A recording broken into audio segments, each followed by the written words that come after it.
Buenas tardes.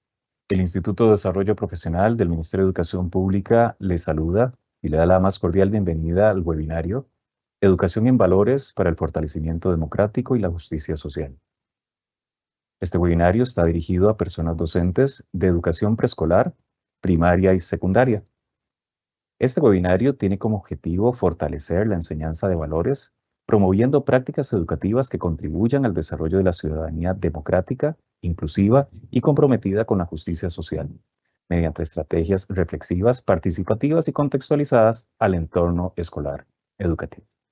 Les saluda José Calderón Villalobos, asesor nacional del IDP, quien nos acompañará como moderador de este evento. A todas las personas participantes les solicitamos por favor llenar el registro de asistencia que se va a compartir en el chat del evento a partir de este momento. La dinámica del evento iniciará con las palabras por parte de la jefatura del Departamento de Gestión de Recursos del Instituto de Desarrollo Profesional. Seguidamente, tendremos la presentación principal por parte del experto ponente. Y por último, el espacio de comentarios y de preguntas realizadas. De esta manera, vamos a dar inicio y damos también la bienvenida a la señora Iliana Ruiz Rodríguez, jefa del Departamento de Gestión de Recursos del Instituto de Desarrollo Profesional. Adelante, doña Iliana.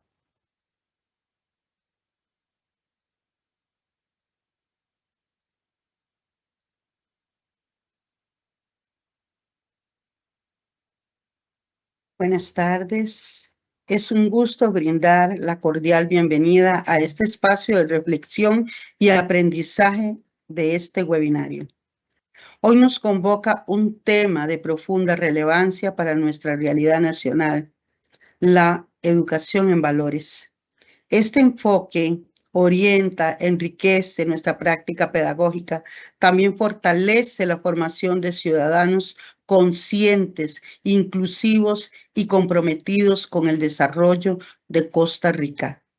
La educación en valores es un pilar fundamental en el proceso formativo de nuestros estudiantes, desde la etapa de preescolar, primaria y secundaria. En este contexto, exploraremos propuestas que se construyen y se pueden aplicar tanto dentro como fuera del aula, con la convicción de que buscamos una sociedad más justa y solidaria, se forja solamente desde y con la educación. Les invito a compartir y a construir juntos perspectivas que enriquezcan nuestro quehacer educativo. Sean todos y todas bienvenidas a este webinario.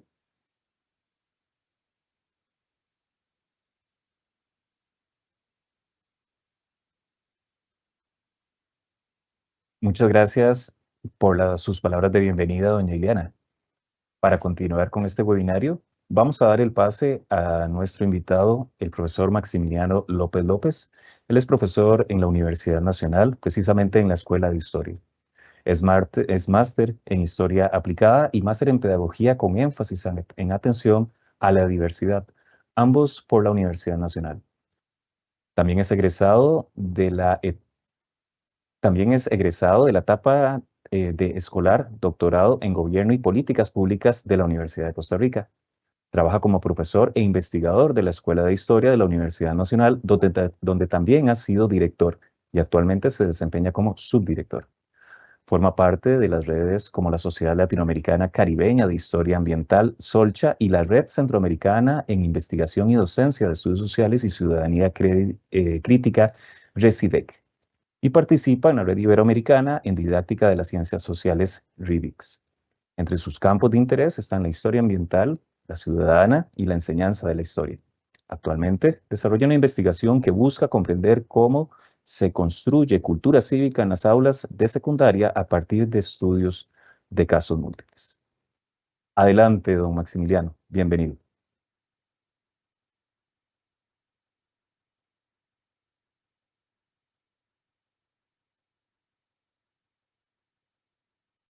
Muchas gracias, José. Muchas gracias al Instituto de Desarrollo Profesional por esta invitación.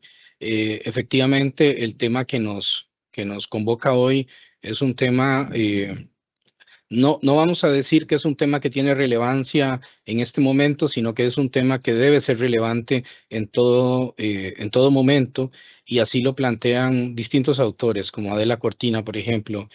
Adela Cortina nos dice que los valores no es algo que podamos decir que se ponen de moda en determinados momentos, sino que los valores son siempre un elemento de actualidad. La diferencia es que muchas veces los valores los visualizamos, los apreciamos o los vivimos en situaciones coyunturales.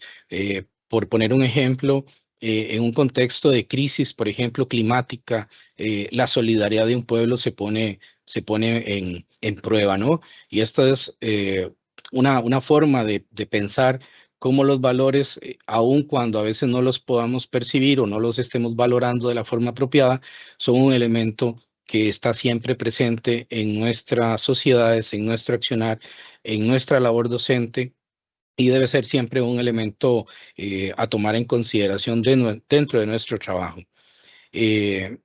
Yo no soy, y tengo que decirlo con toda la humildad del caso, no soy experto en un campo como este, pero la idea es justamente compartir con ustedes un poco de la experiencia, de lo que conocemos sobre este tipo de temáticas, y de alguna manera también invitarlos a asumir dentro de sus labores, ¿no? Algunas de estas ideas que vamos a proponer acá. Entonces, con este objetivo en mente, yo voy a compartir pantalla para ayudar con una presentación.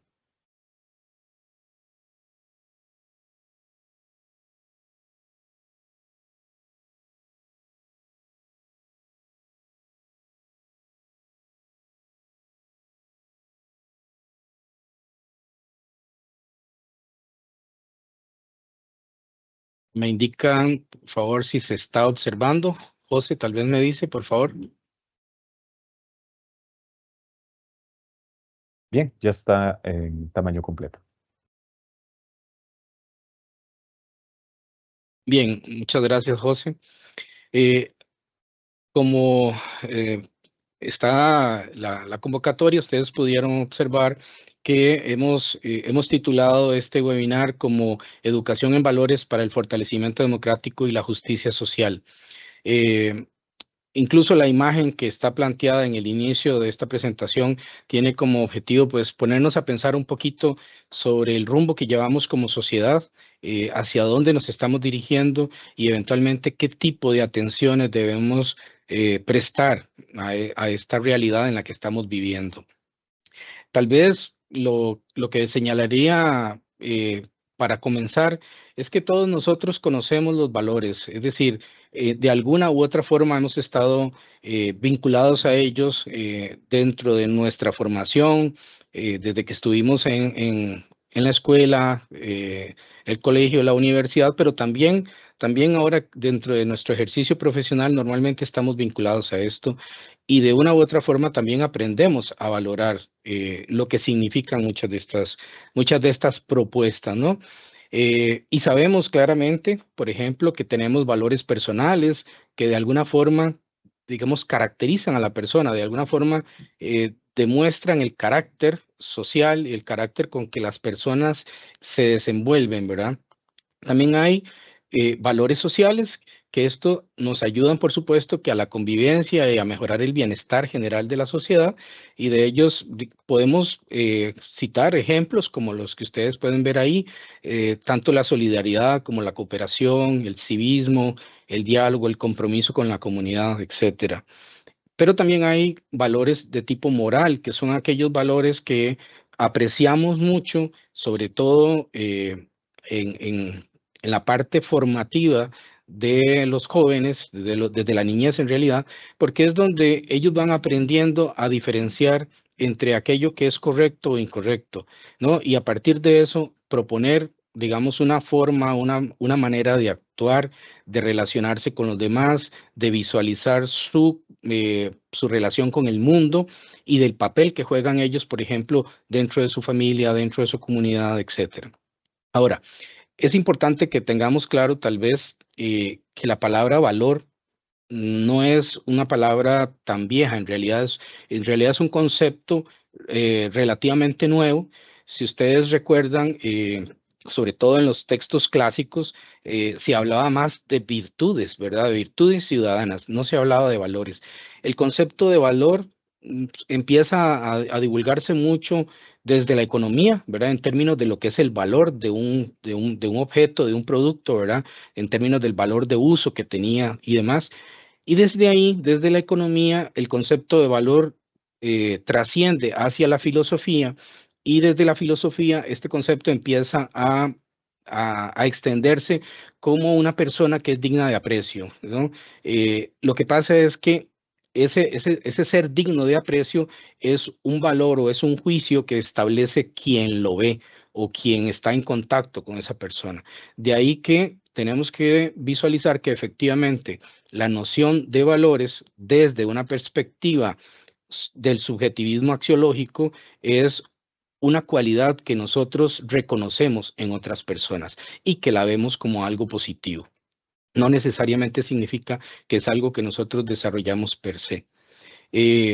Igual, en esta misma línea hay autores que plantean que lo más aconsejable es trabajar virtudes o hablar de virtudes y no tanto de valores, en el sentido de que pensamos que los valores son condiciones o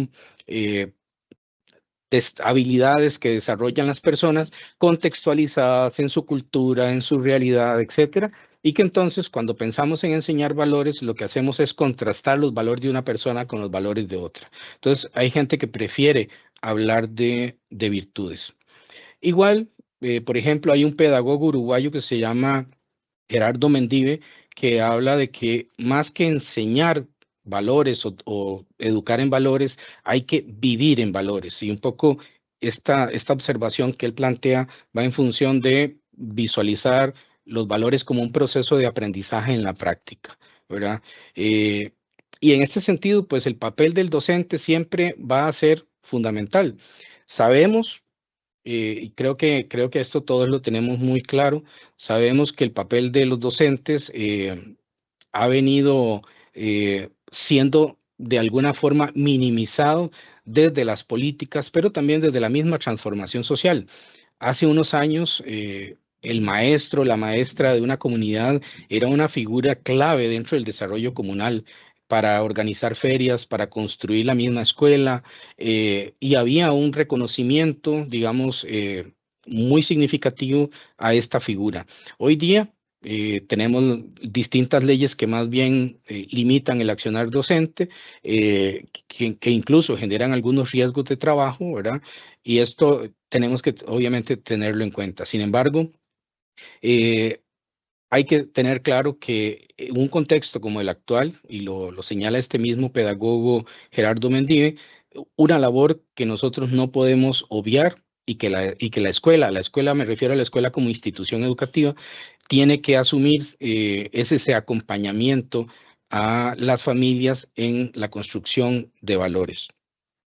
Ahora bien, tal vez una pregunta que uno se hace a veces, a veces no es sencilla. Cuando nos planteamos cosas que se supone que sabemos, a veces nos quedamos, como decimos coloquialmente, patinando, ¿verdad? Porque tal vez no sabemos con exactitud cómo responder. Si uno busca en literatura qué son los valores o por qué educar en valores o cómo se educa en valores, hay una cantidad significativa de bibliografía que uno puede consultar. Pero bueno, ahora, como también tenemos un desarrollo tecnológico importante, podemos echar mano de recursos como la inteligencia artificial. Entonces le pedimos a la inteligencia artificial para este webinar que nos diera una definición de lo que era educar en valores. Esto no es nada nuevo, es decir, esto lo plantean varios autores, es simplemente una síntesis de algunos aspectos que están planteados por gente que trabaja educación en valores o educación en virtudes. Y lo más importante de esta definición que nos plantea la inteligencia artificial es que efectivamente la educación en valores tenemos que verla como un proceso. Es decir, no es algo que yo puedo iniciar en un año específico con jóvenes, con niños, independientemente de la edad con la que esté trabajando, sino que tengo que verlo como un proceso. ¿Y qué significa ver esto como un proceso? Bueno, si yo soy maestro o maestra en en educación de tercer ciclo, por ejemplo, yo tengo que tener claro que esos niños vienen en un proceso de construcción de su personalidad, vienen en un proceso de construcción de esos principios éticos que rigen su vida, y yo tengo que tener más o menos claro en qué momento se encuentran o en qué punto se encuentran de ese desarrollo formativo para tener un poco más claro cómo ingresar al trabajo con valores. En este proceso, ¿qué es lo que se enseña? Bueno, se trabaja, o se busca que los estudiantes reconozcan y vayan interiorizando principios éticos, que estos principios éticos no son más que los valores en sí mismos. Y esos principios, a su vez, están acompañados por una serie de actitudes. Por ejemplo, en el caso del respeto, si yo quiero trabajar respeto con los estudiantes y queremos interiorizar lo que significa el respeto, yo tengo que desarrollar algunas actitudes, como por ejemplo, desarrollar la capacidad de escucha de los estudiantes, que a veces es muy difícil que los estudiantes escuchen, que presten atención para que comprendan bien lo que se está tratando de discutir, por ejemplo, en un debate, en un diálogo, etcétera.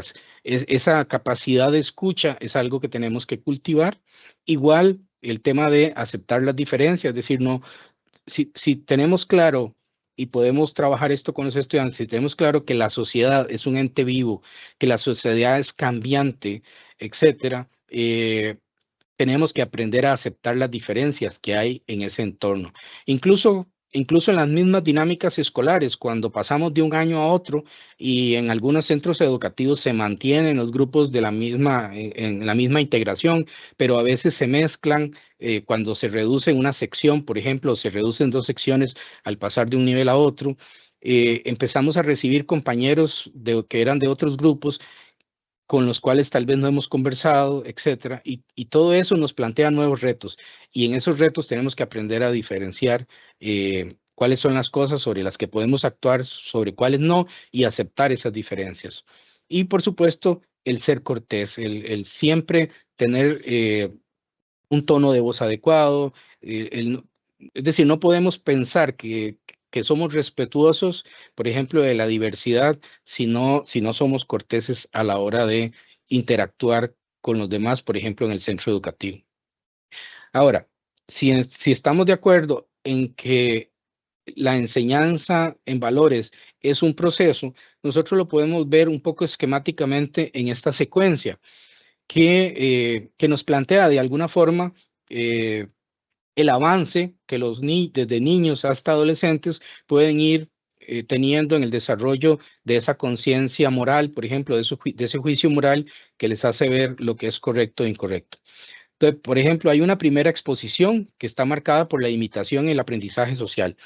Y esto tiene que ver sobre todo con los niños en edad preescolar, niños y niñas en edad preescolar. A veces tenemos la idea de que ellos aprenden a partir de solo de las actividades que les llevamos, de las actividades que les ponemos, pero en realidad en estas edades los niños tienen una fuerte conducta de imitación. Entonces, pensemos solamente un momento, ¿cómo le podemos enseñar responsabilidad a un niño en preescolar si un niño ve que la maestra, por ejemplo, pues voy a especular con los ejemplos, me disculpan el abuso, pero si el niño preescolar ve que la maestra va al comedor y se adelanta en la fila, ¿verdad? No respeta la fila, por ejemplo. No se puede, no se debe, porque en esta etapa el proceso de imitación, el aprendizaje, en gran medida es por lo que el estudiante observa e imita. Luego viene un proceso de validación social que ya casi que lo encontramos entre la transición del preescolar y la primaria, que es cuando los niños empiezan a ver que los adultos o que las personas de la comunidad, los maestros, los mismos compañeros, reciben de buena manera sus comportamientos, sus actitudes, y reciben elementos de aprobación o bien de desaprobación sobre las conductas que van desarrollando. Luego ya tenemos una etapa de interiorización que podemos pensar igual que esta se da en la transición de la primaria a la secundaria, que constituye el paso del deber, ¿verdad? Que muchas veces cuando hablamos de valores y otro tipo de aprendizajes dentro, por ejemplo, aprendizajes cívicos, por mencionar un ejemplo, muchas veces los planteamos en términos de deber, ¿no? Es que debemos hacer tal cosa, debemos hacer esto, debemos hacer lo otro. Pero cuando se trata de valores, en esta etapa de interiorización, cuando ya la persona ha tenido esos refuerzos positivos y ve que ser cortés, que ser atento, que respetar la opinión de los demás, etcétera, es bien visto, que es una forma de comunicarse adecuada, etcétera, ese deber, esa condición que me plantea una exigencia, se va convirtiendo en que yo quiero hacerlo de esa manera. Me parece lo adecuado y yo empiezo a actuar ya de manera sistemática de esa forma, sin necesidad de que eso me genere ningún inconveniente y sin necesidad de que me estén diciendo si eso es correcto o incorrecto. Y finalmente, hacia ya los entre 15 y 17 años, en principio, ya los jóvenes deben estar en una etapa de maduración ética. Es decir, ya un joven de 15 a 17 años, en la buena teoría, ha desarrollado la capacidad de reflexión y la capacidad de crítica para comprender las relaciones sociales, por lo menos en el entorno en el cual se desarrolla, que es la comunidad educativa y su comunidad más inmediata. Y en esta etapa de maduración, que es donde se da esa reflexión crítica, el joven puede empezar a cuestionar los mismos valores éticos o los mismos principios éticos con los que ha crecido. Por mencionar un ejemplo, jóvenes a nivel de secundaria tienden a cuestionar un poco más algunas cuestiones del dogma religioso, por ejemplo, y puede ser que lo refuercen, puede ser que se alejen de eso, pero también de ciertos tipos de conductas, por ejemplo, la cooperación o la solidaridad. Puede ser que los jóvenes digan, no, en una sociedad como esta ya no tiene sentido ser solidario. Si todo el mundo es individualista, todo el mundo está viviendo por su cuenta, buscando su felicidad bajo un criterio muy hedonista, entonces ya la solidaridad como que va perdiendo significado. Pero esas reflexiones críticas y esos posicionamientos los hace el joven cuando ha llegado a esta etapa. Ahora bien, ¿por qué hablar de educación en valores? Es común, es cierto que hay, digamos, ciertos espacios, ciertos entornos donde uno escucha esta frase, que hay crisis de valores, que se están perdiendo los valores, o incluso cuando uno escucha a personas adultas mayores o personas ya avanzadas de edad haciendo observaciones sobre la conducta de los jóvenes y señalando de que los jóvenes en la actualidad han ido perdiendo valores, etcétera, etcétera. De hecho, no hace mucho, 2023, en Semanario Universidad, que es un periódico de la Universidad de Costa Rica, se publicaba precisamente un artículo donde se hablaba de crisis de valores, ¿no? Y se planteaba esto de esa manera, que estamos en una sociedad donde la honestidad, el compromiso, la transparencia ha ido perdiendo importancia y ha dado lugar a otras formas de comportamiento social. Sin embargo, lo que opina la mayoría de los teóricos que analizan estos temas relacionados con valores, y aquí tal vez hago un breve paréntesis. Recordemos que los valores son una área de trabajo de la filosofía, y desde este punto de vista hay distintas corrientes que se plantean el análisis de los valores. Entonces, por ejemplo, está el objetivismo axiológico, está el subjetivismo axiológico, está el relativismo axiológico, el emotivismo, también está el pragmatismo axiológico. Por ejemplo, este último, el pragmatismo axiológico, lo que dice es que los valores valga la redundancia, los valoramos o los estimamos en la medida en que tenemos claridad de cuál es el impacto que generan en una sociedad. Pero bueno, la mayoría de los que estudian el tema de los valores concuerdan en que más que una crisis de valores, lo que existe es una transformación de valores. Y aquí volvemos tal vez a lo que señalaba antes, en el sentido de que si vivimos en una sociedad y la sociedad por definición es un ente vivo, no es de extrañarse que haya un proceso de transformación importante en la sociedad, que los jóvenes de hoy en día tengan otras inquietudes, que aprendan o que hayan aprendido en este proceso a valorar otros comportamientos, y eso nosotros también desde nuestra perspectiva como docentes tenemos que aprender a valorar. Entonces, para efectos de ser muy sintético en el ejemplo, no es lo mismo pensar en valores en una sociedad como la de Costa Rica en la segunda mitad del siglo XX, una sociedad que viene saliendo de la ruralidad, que está empezando a construir el urbanismo, que está aprendiendo a vivir en sociedades más complejas, etcétera, comparado con la Costa Rica de hoy, que además está inmersa en un contexto neoliberal donde nos venden la idea de que nosotros tenemos que esforzarnos por cumplir nuestras metas. Esta idea del ciudadano consumista, ¿verdad? Si usted como joven se prepara y logra satisfacer sus anhelos, sus deseos, usted va a ser una persona de éxito. Y como podrá entenderse, detrás de este argumento, el concepto de sociedad quedó perdido. Lo que importa es la satisfacción individual ante un proyecto de vida. Y eso obviamente tiene repercusiones y tiene otras connotaciones dentro del desarrollo de los valores.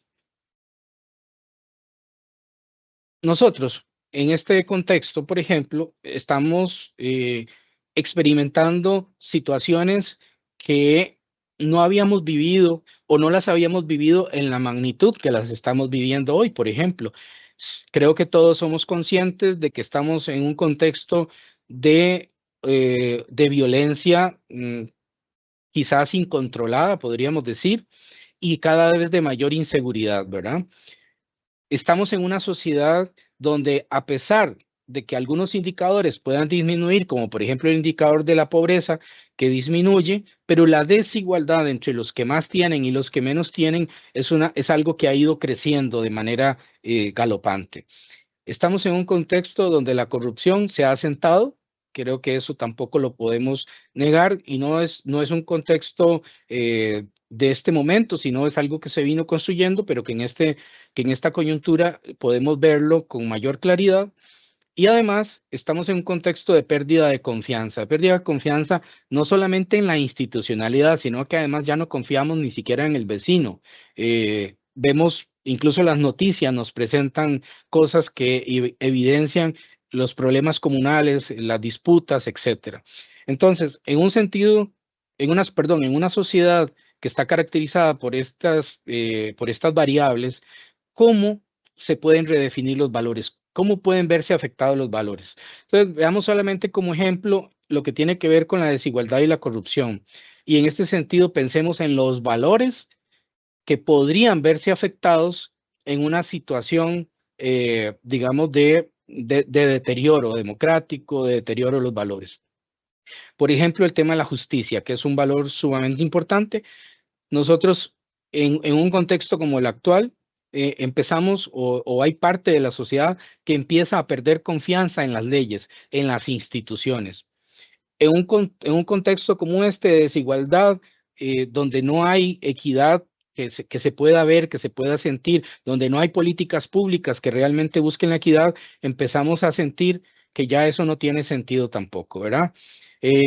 Tenemos también el de la honestidad, es decir, en un contexto de corrupción, pero más que de corrupción, de impunidad, empezamos a sentir que la gente ve estas estrategias de ganar dinero fácil, de ganar dinero rápido, etcétera, sin importar cuáles sean las consecuencias de eso, lo ven como algo viable, porque además se está normalizando en la sociedad que las cosas se hagan de esa manera. Y eso obviamente debilita la honestidad y por supuesto que todo el actuar ético de las personas.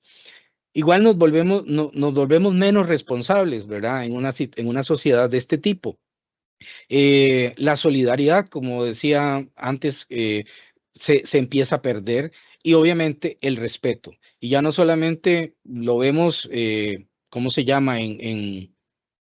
en condiciones que vivenciamos en el colegio, por ejemplo, que a veces circulan en redes sociales, como las disputas entre jóvenes, luchas que se dan incluso, ¿verdad?, que han sido ya denunciadas, pero eso es un reflejo de cómo nos empezamos a faltar al respeto en el marco de estas transformaciones que estamos viendo en la sociedad y que lo vemos también a otras esferas, lo vemos en esferas de los altos poderes del Estado, y entonces eso como que refuerza y de alguna forma naturaliza o normaliza que el respeto entre las personas se vaya perdiendo también.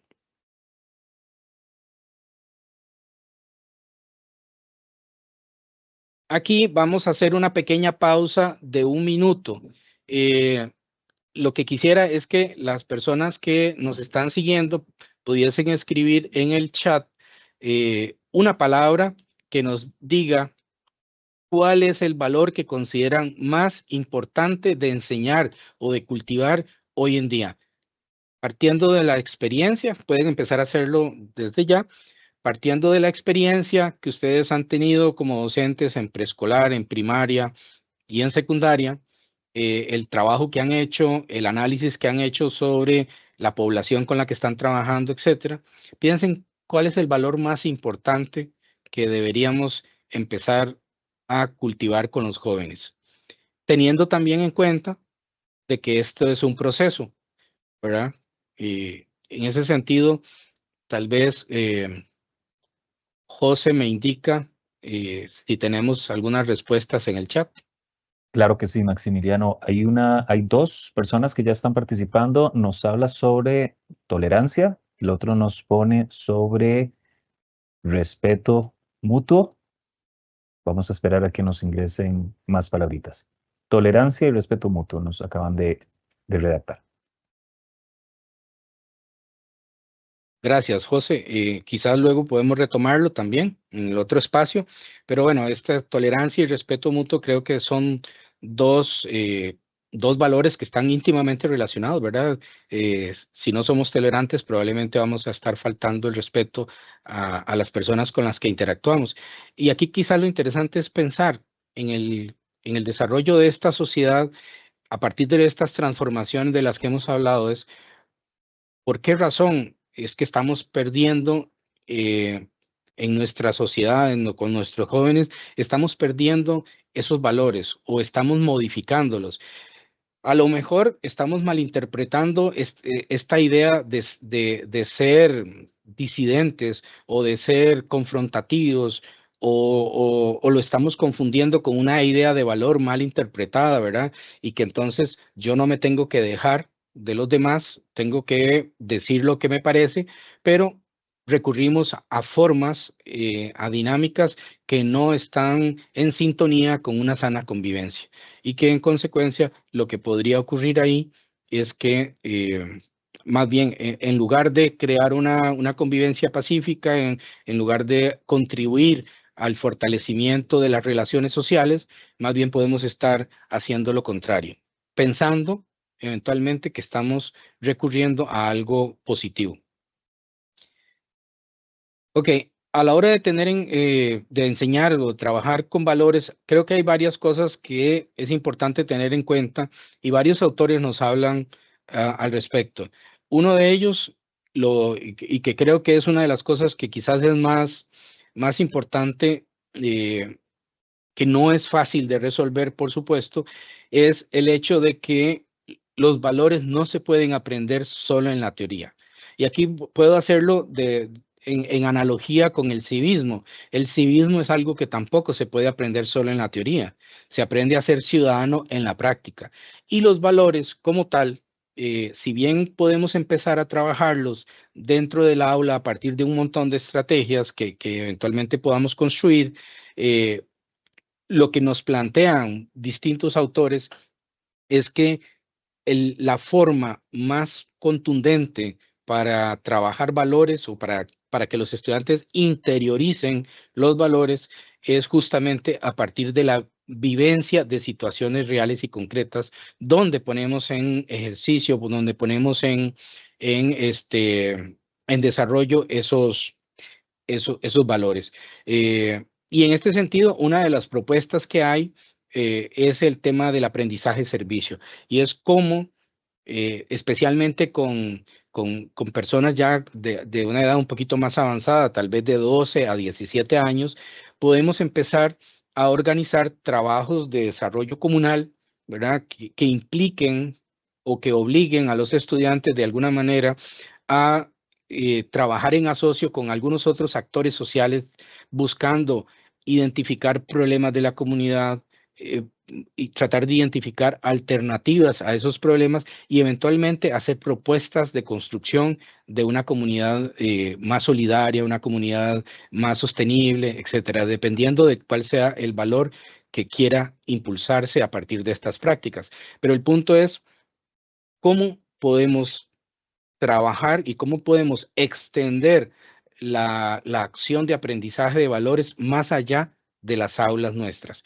Puede ser dentro del mismo entorno escolar. Ahora mencionaba un ejemplo digamos, por poner ese ejemplo, un maestro que va al comedor y no respeta la fila y los estudiantes lo ven que se va adelante y al momentito ya tiene el plato servido y está comiendo, ¿verdad? El observar ese tipo de comportamientos, el analizarlos como parte de la comunidad estudiantil, como la parte de la comunidad de la institución, también puede ser un elemento que nos permita, digamos, introducir al aula elementos del contexto que nos ayuden a vivenciar y a trabajar de una manera más dialógica el tema de los valores. Ahora, esta parte quizás es un poco más complicada y es porque también tenemos, a ver, yo tengo en cuenta y sé perfectamente que el tiempo del que se dispone en el sistema educativo es bastante limitado y a veces tenemos que recurrir a ciertas estrategias que ya conocemos más, que las dominamos o eventualmente estrategias que nos han dado resultados positivos en otros momentos para trabajar. Pero el punto aquí es que cuando se trata de enseñar valores y pensamos, sobre todo si estamos hablando de temas más generales, no solamente de la comunidad, tenemos que aprender a identificar y contextualizar los valores. ¿Por qué razón señalamos esto? Es que a veces pensamos que un valor como el que mencionaba ahora de la solidaridad es un valor universal, que todo mundo lo tiene presente, ¿verdad? Pero, por ejemplo, si pensamos en una sociedad como la estadounidense, como una sociedad como la estadounidense actual, ¿verdad? Es una sociedad donde el individualismo, la libertad individual, que es un valor del modelo de desarrollo de ese país, el lograr las cosas por uno mismo sin necesitar ayuda de nadie, eso es un valor bien visto, ¿verdad? Mientras que en otras sociedades como las latinoamericanas, la solidaridad, el ser cooperativo, sobre todo cuando hay situaciones que lo ameritan, por ejemplo, desastres originados por algún evento natural, migraciones, incendios, etcétera, tendemos a revivir y resignificar la importancia de la solidaridad y la cooperación. Pero en este sentido, tenemos que visualizar cuáles son las características que de alguna forma constituyen la comunidad en la que estamos. Por ejemplo, no es lo mismo trabajar valores en Bribri, por ejemplo, que trabajar valores, qué sé yo, en el centro de San José, porque las condiciones contextuales son diferentes. Y ahí tenemos obviamente que pensar cómo yo trabajo valores con una población que es muy diversa o con una población que es muy homogénea, cómo trabajo valores con estudiantes que no son de la comunidad, sino que vienen en buseta al colegio, a la escuela, o al kinder, ¿verdad? En las mañanas y en las tardes se vuelven a ir, pero no tienen ninguna relación con esta comunidad. En fin, todo ese tipo de elementos hay que tenerlos en cuenta cuando estamos pensando en trabajar valores y sobre todo si pensamos llevar ese ejercicio de los valores hacia afuera del aula. Bueno, elementos culturales, políticos, sociales, religiosos, todos esos son aspectos que por supuesto que hay que tenerlos en cuenta. Y en este proceso de enseñarlos, debemos tener presente que yo no enseño valores para después hacer una prueba, digamos, una prueba sumativa, donde voy a preguntarles por la definición del valor y ver si entendieron qué era el valor. Porque si ese es solo mi objetivo, pues entonces me estoy quedando como a la mitad del camino, ¿verdad? Los valores, la idea de trabajar valores es que puedan ser interiorizados. Como dijimos anteriormente, es un proceso.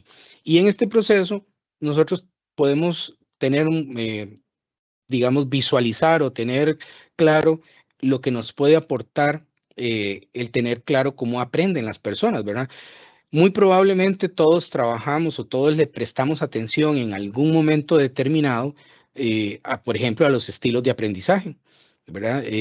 Yo sé que como docente yo no puedo atender todos los estilos de aprendizaje al mismo tiempo, pero si yo ya conozco cuáles son los estilos de aprendizaje que tengo en el aula, yo un día puedo trabajar con estudiantes puedo un día enfocar las actividades para favorecer a aquel grupo de estudiantes que son mucho más visuales.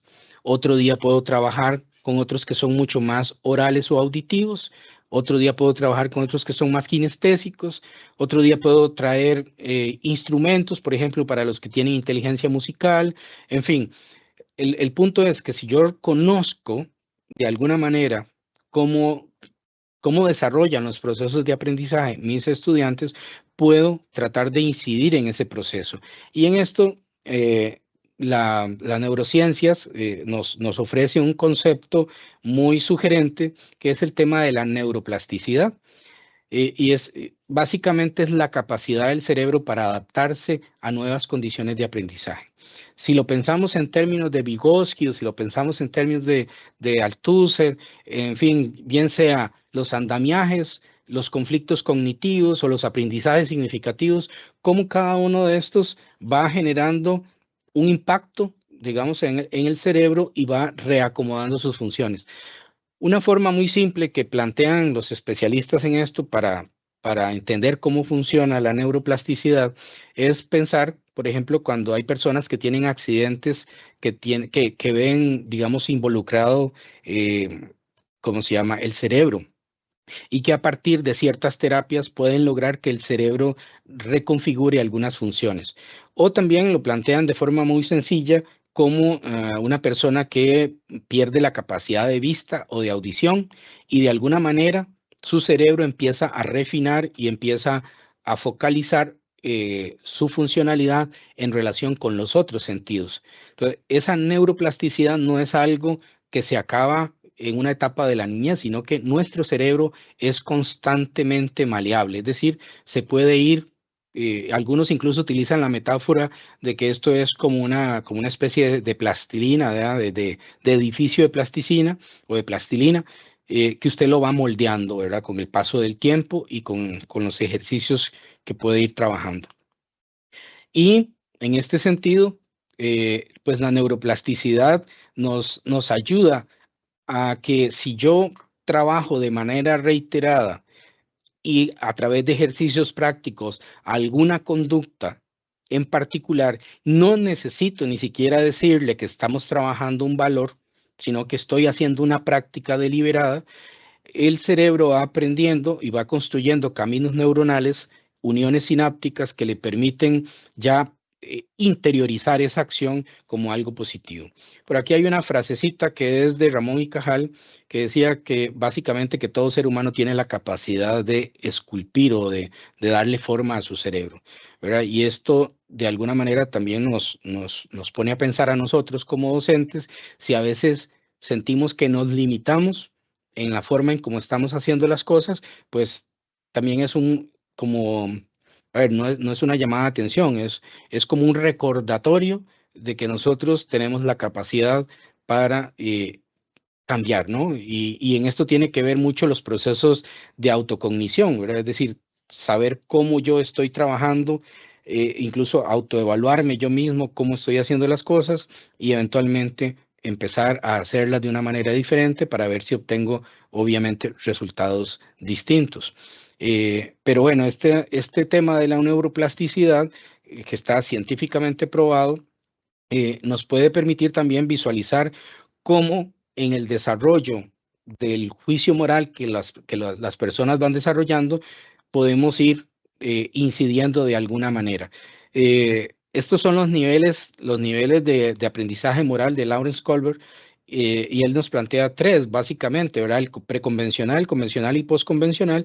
Y aquí tal vez lo más importante, que es, uniéndolo con el proceso que vimos antes de las 4 etapas, vemos, por ejemplo, que según Lawrence Kohlberg, en el nivel preconvencional, muchas de las acciones que los niños desarrollan, en particular hasta los 9 años, son acciones que desarrollan por miedo al castigo o por simple obediencia, ¿verdad? Pero que no es algo que todavía está reconocido la importancia de hacerlo, sino que lo hace simplemente para evitar un castigo o eventualmente para lograr un premio, ¿verdad? Cuando hay refuerzos positivos. Pero que en ese proceso el joven, el niño, la niña está empezando apenas a interiorizar algunas acciones que están relacionadas con esos principios éticos que en su vida adulta le van a servir para guiarse. En el nivel 2, en el convencional, aquí tal vez lo interesante, y pensaría yo que en el momento actual es importante tenerlo presente, es el tema de que el nivel convencional puede extenderse hasta los 21 años. Hay muchos autores que hablan de una adolescencia tardía, es decir, es un proceso de maduración que se va volviendo más lento en algunas personas, y hoy lo digo desde el conocimiento del tipo de estudiante, de las características más bien de los estudiantes que se están entrando a la universidad en los últimos años. Uno percibe que este tema de la adolescencia tardía efectivamente se está prolongando a los 18, 19, incluso hasta los 20 años, porque lo vivencia uno claramente. Y bueno, en esta etapa hay mucho de las relaciones sociales, del orden social, que los jóvenes empiezan a aprender de cómo funciona la sociedad, por qué tenemos que respetar a los adultos, cuáles son las posibilidades que tenemos de interacción dentro de nuestros entornos y cómo debemos hacer esa interacción, etcétera. Y ya en el nivel postconvencional, que estamos de los 16, 17 años en adelante, en particular, pues ya entendemos con claridad cuáles son las normas que guían la sociedad, entendemos con claridad cómo deberíamos comportarnos y entendemos que esos principios éticos son muchos de ellos pensados de forma, ¿cómo se llama?, universal, aunque ya dijimos que no necesariamente. Pero ¿a qué nos referimos con esto? Bueno, con esto nos referimos a que si ya como joven yo me desenvuelvo de manera responsable, por ejemplo, un tema muy sencillo es la puntualidad. La puntualidad es un valor que se ha ido dejando de lado. Ya a la gente no le interesa ser puntual, o a muchos no les interesa ser puntual.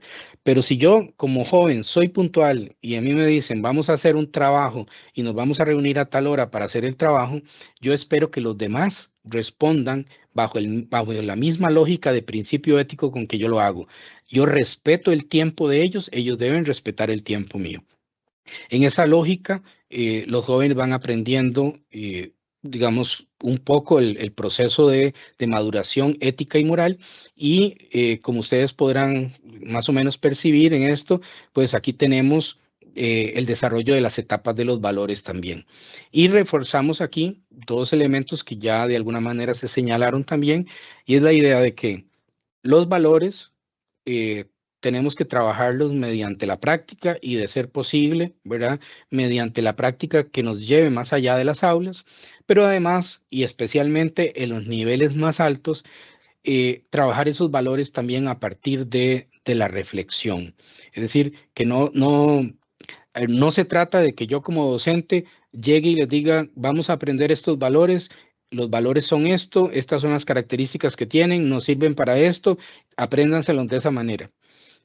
Sino que efectivamente con jóvenes ya pensaría yo que desde los 12 años en adelante se puede trabajar sin mayor problema en que ellos empiecen a reflexionar sobre la aplicación, si ven que la gente los aplica de la misma forma, cómo los aplican ellos, cómo los vivencian en la comunidad, si esos valores se están respetando, si no se están respetando, por qué qué cambios de la sociedad nos permiten entender ese cambio, etc. Aquí tal vez haríamos una pausa 2, semejante a la anterior. Simplemente vamos a tener 1 minuto como máximo para que escribamos con una letra con qué edades es más sencillo trabajar valores. Entre los 4 y 7 años, entre los 8 y los 12, entre los 13 y los 17. Yo les pediría tal vez que escriban nada más la letra, ¿verdad? La A, la B o la C. Con eso nos identificamos claramente para ver, de acuerdo con sus experiencias. Yo sé que algunos trabajan con algunos niveles en particular, pero a partir de la experiencia general como docentes, ¿cuál creen que es la edad más sencilla o más maleable si pensamos en la lógica de esta neuroplasticidad del cerebro? ¿En qué momentos es más factible trabajar valores con los niños y los jóvenes? Muy bien, Maximiliano. ¿Tenemos ya algunas respuestas? ¿Te comparto? Sí, por favor. Un profesor dice la B. Soy profesor de primaria. Otra persona de manera anónima nos dice la A. Soy profesora de preescolar. La profesora Carol menciona la B también. Vamos a ver si ingresan más participaciones. Entonces tenemos la B, la A y la B nuevamente. Gracias, José. Claramente aquí vemos, y las mismas personas que participan han señalado, digamos, su relación con el grupo etario en este sentido de la enseñanza preescolar o de la enseñanza primaria, y es en alguna medida claro que estamos más acostumbrados a trabajar con esos niveles.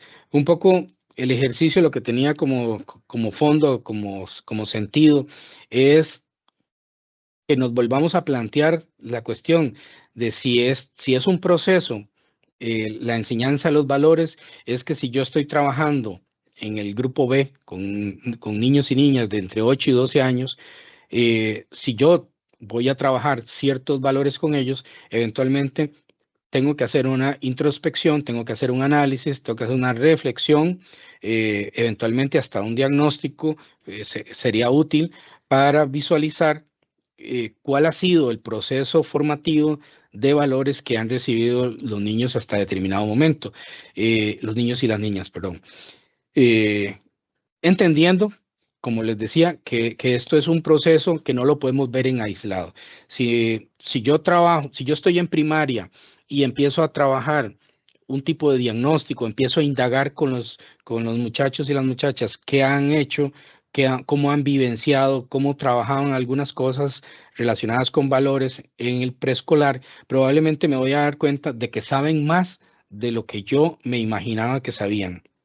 Simple y sencillamente que no hay espacios donde hayan sido más evidentes, o eventualmente lo que falta es justamente ejercicios prácticos que permitan reafirmar esos valores o esas nociones que ya ellos han ido construyendo.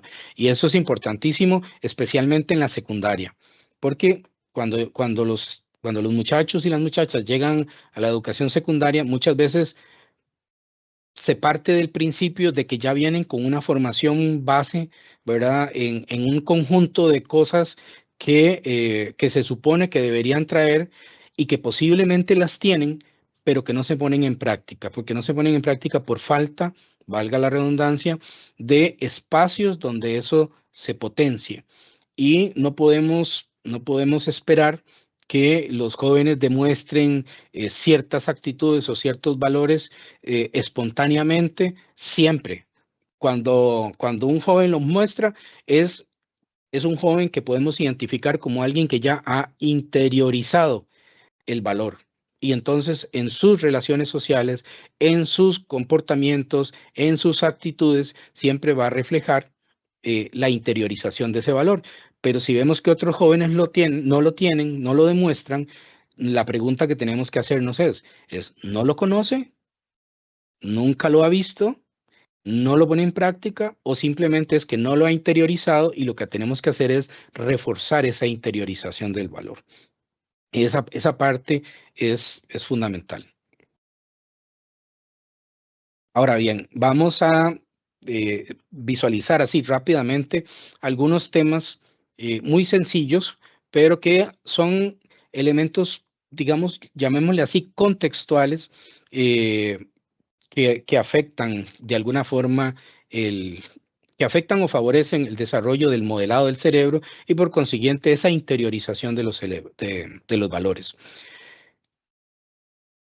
Un estudiante que padece estrés crónico, ya sea por razones propiamente, digamos, del entorno escolar o el entorno educativo en general, o ese estrés puede provenir de situaciones familiares, puede provenir de situaciones comunales, puede provenir de situaciones extraeducativas.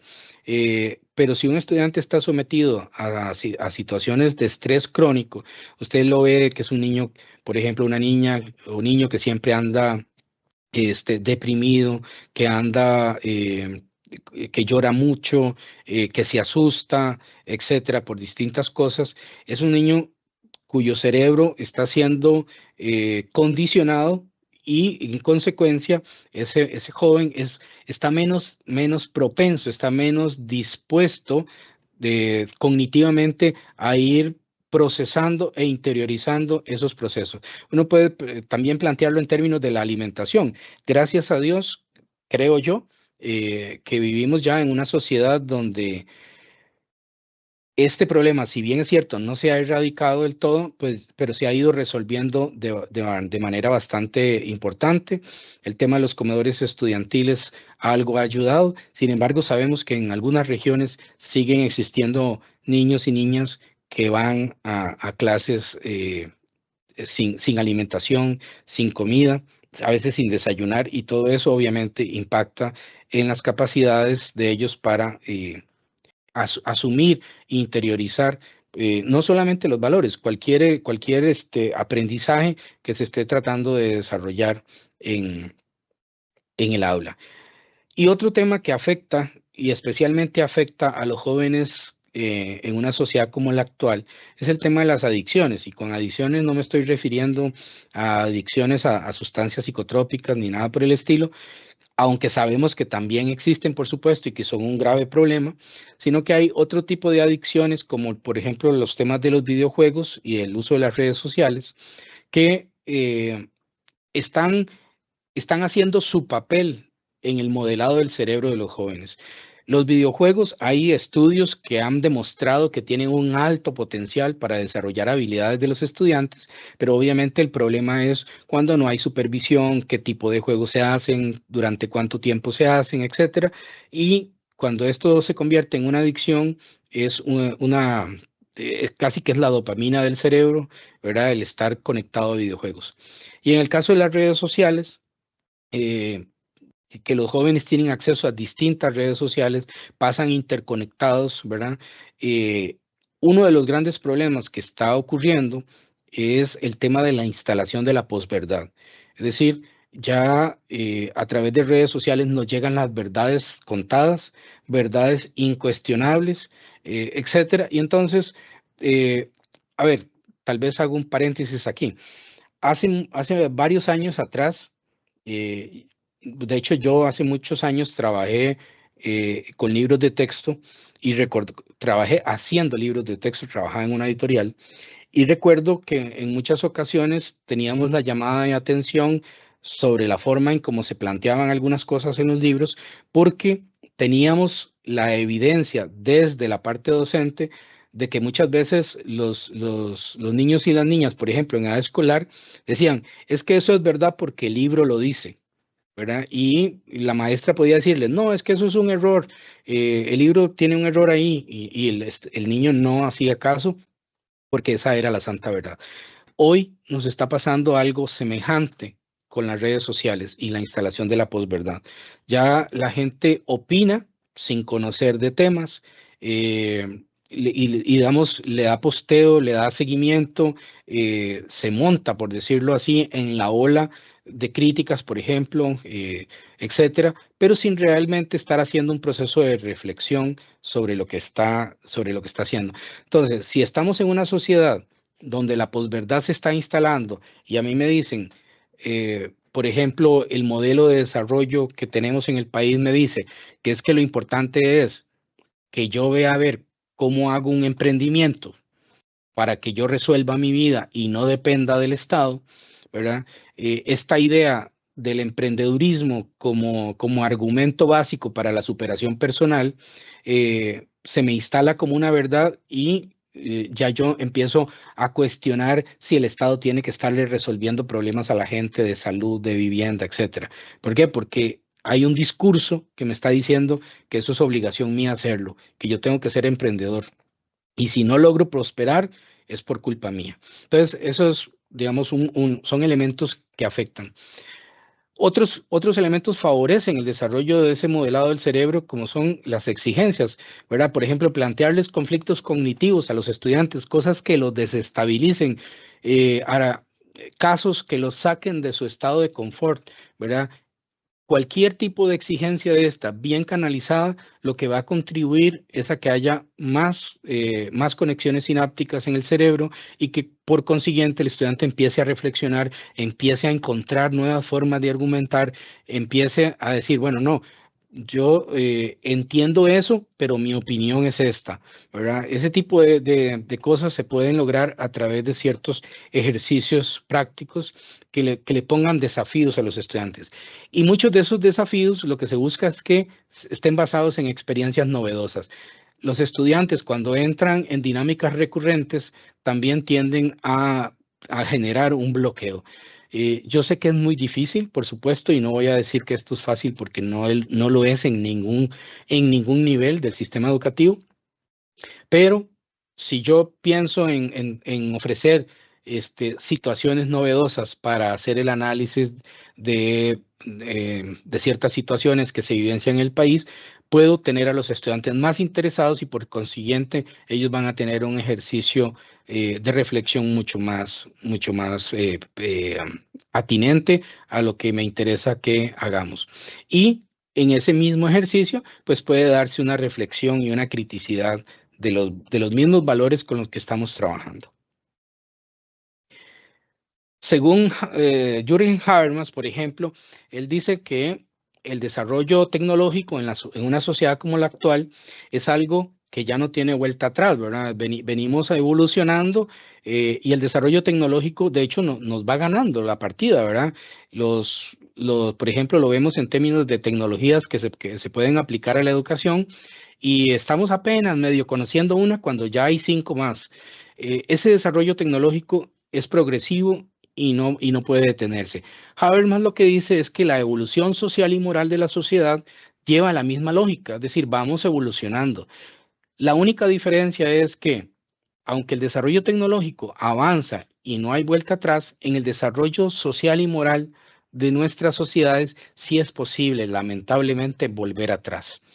¿Y cómo se vuelve atrás? Bueno, se vuelve atrás precisamente cuando esa transformación de valores de la que hablamos antes, que conste que no digo crisis, esa transformación de valores de la que hablamos atrás, nos está llevando a darle valor a cosas que históricamente han demostrado que no son buenas para la sociedad o para la convivencia. Entonces, por ejemplo, la discriminación a los migrantes, el nacionalismo per se, ¿verdad? Como por ejemplo, América Primero, el eslogan de Trump. Estos discursos nacionalistas que buscan posicionar, digamos, diferencias entre el migrante, por ejemplo, y el ciudadano local, son elementos que si bien es cierto, no son fascismo per se, son elementos que se pueden identificar con una etapa de la historia del fascismo, particularmente, en la cual la sociedad nunca progresó y todos sabemos los daños que eso causó. Entonces, tenemos que, desde esta llamada de atención que nos hace Jürgen Habermas, es tratar de visualizar cómo esa transformación y esos elementos negativos que inciden en nuestro aprendizaje y en el aprendizaje de los jóvenes, eventualmente pueden estar incidiendo de manera negativa en, ¿cómo se llama? En el aprendizaje de los valores. Y en este sentido uno podría pensar, bueno, si hay aprendizaje de ese tipo de valores, podemos hablar de valores negativos, ¿verdad? Eso, algunos autores lo llaman valores negativos o antivalores. Pero bueno, pensemos, por ejemplo, en un joven que miente, en un niño de 12, 14 años o ya un adolescente que miente. Esa mentira puede estar sustentada en, en, a ver, en la falta de interiorización de valores como la responsabilidad o la misma valentía, es decir, de enfrentar las cosas que yo tengo que enfrentar, ¿verdad? No puedo dejarme de los demás, pero también puede ser motivado por el miedo, ¿verdad? Si estamos pensando en esa etapa de desarrollo donde todavía el miedo y el castigo están condicionando mi accionar. Pero también puede ser que si yo miento lo esté haciendo deliberadamente y lo estoy haciendo para obtener una ventaja en algo, ¿verdad? Entonces yo miento porque si miento de esa, y digo eso, me va a beneficiar y me voy a ver beneficiado en algo en particular. Si yo hago eso, claramente lo que estoy es faltando a la honestidad. Entonces, las dinámicas de cómo esta transformación de la sociedad nos están guiando, podemos ir debilitando de manera sistemática muchos valores.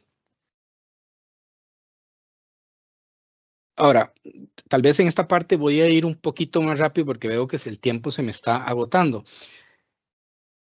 La pregunta es si es necesario hablar de valores para fortalecer la democracia. Este mapita de la Agencia de Inteligencia Económica del 2023 nos plantea ahí de manera muy gráfica el desarrollo de las democracias, o más bien el retroceso de las democracias, y lo que nos ejemplifica es cómo de alguna forma naciones que se consideraban democracias consolidadas han ido convirtiéndose poco a poco en democracias débiles, por decirlo de alguna manera, ¿verdad? Y esto lo podemos nosotros concatenar con las propuestas de Samuel Huntington sobre las olas democratizadoras. Este autor lo que plantea es que la sociedad ha venido evolucionando a través de distintas olas de democratización. Las que ustedes ven en color rojo en la pantalla es lo que Samuel Huntington reconoce como olas contrademocratizadoras. Es decir, hubo procesos de democratización, pero después vinieron procesos de autoritarismo, de guerras, etc. Como ustedes pueden ver ahí, la tercera ola democratizadora que Huntington reconoce es la que se extendió de 1974 a 1990, ¿verdad? En esa ola de democratización, por ejemplo, entró todo el proceso de pacificación en Centroamérica, ¿verdad? La pregunta que nos hacemos y que la hacemos en función de estos, digamos, de este retroceso de las democracias es si estaremos ya en una tercera ola de antidemocracias, ¿verdad? Es decir, de movimientos políticos que combaten la democracia como modelo de gobierno, que buscan su debilitamiento incluso desde dentro de los propios gobiernos. Yo aquí, y soy muy transparente, no quiero ni posicionarme de un lado ni de otro con el gobierno actual, pero sí tenemos claro que hay algunas características que nos muestran que hay un proceso de conflicto dentro del modelo de democracia republicana que tenemos, ¿verdad? La lucha entre poderes es un claro ejemplo de que algo no está funcionando bien. Y entonces la pregunta que uno se hace en función de este proceso de retroceso de la democracia es qué tipo de ciudadano estamos formando. Aquí podemos hablar de que hay un debilitamiento del Estado de Derecho, porque hay ataques a la independencia de los poderes, hay uso autoritario del poder, hay impunidad de autoridades. Insisto, esto es a nivel global, ¿verdad? Que son características de situaciones que se presentan donde las democracias han venido retrocediendo.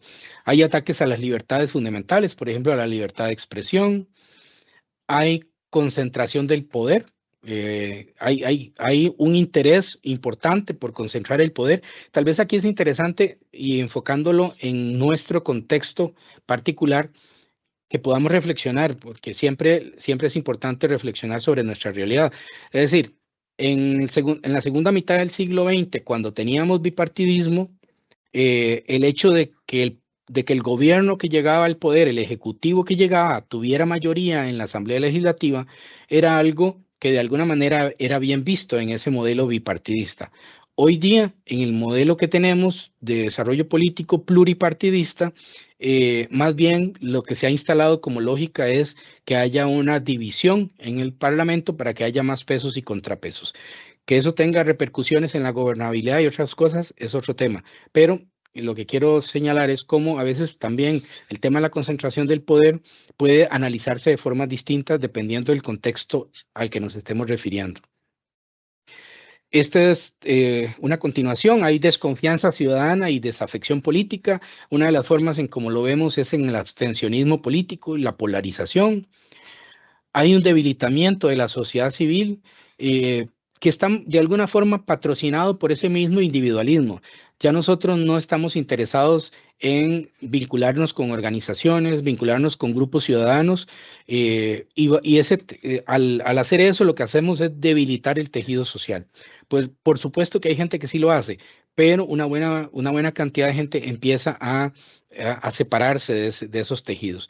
Y hay desinformación y manipulación, ¿verdad? Y en este sentido, el papel de las redes sociales, como mencionaba antes, ha tenido un papel sumamente importante.